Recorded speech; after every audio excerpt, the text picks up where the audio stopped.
Hi every one, ഇന്നൊരു cooking video ആണ്. ഇതെൻ്റെ സ്വന്തം റെസിപ്പിയാണ്, ഞാൻ തന്നെ കണ്ടുപിടിച്ചത്.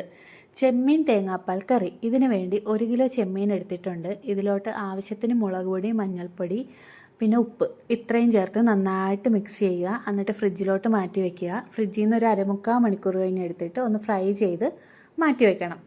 ഗ്രേവിക്ക് വേണ്ടി ഞാൻ എടുത്തേക്കുന്നത് ഇത്രയും സാധനങ്ങളാണ്. ഇതിൽ പച്ചമുളക്, ഇഞ്ചി, വെളുത്തുള്ളി, പെരുംജീരകം എന്നിവ ഒന്ന് ക്രഷ് ചെയ്ത് വേണം എടുക്കാൻ. നന്നായിട്ട് അരഞ്ഞു പോകരുത്. ഒരു ചട്ടി അടുപ്പത്ത് വെച്ചിട്ട് എണ്ണ ചൂടാകുമ്പോഴത്തേക്കും ഈ പേസ്റ്റ് അതിലോട്ട് ആഡ് ചെയ്യണം.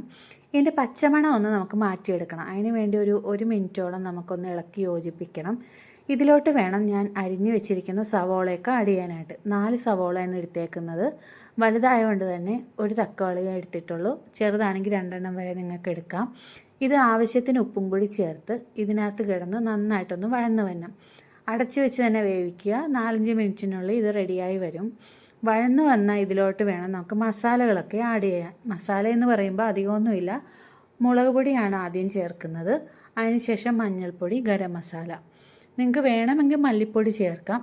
എനിക്ക് അതിനോട് വലിയ താല്പര്യമില്ലാത്തതുകൊണ്ട് ഞാൻ ഇതിൽ നിർത്തുവാണ്. ഇത്രയും മസാലകൾ ചേർത്തതിന് ശേഷം ഇവിടെയൊക്കെ പച്ചമണം ഒന്ന് മാറ്റിയെടുക്കണം. അതിന് വേണ്ടി ഒരു മിനിറ്റോളം നിങ്ങളൊന്ന് മൂടി വെച്ച് വേവിച്ചാൽ മതി.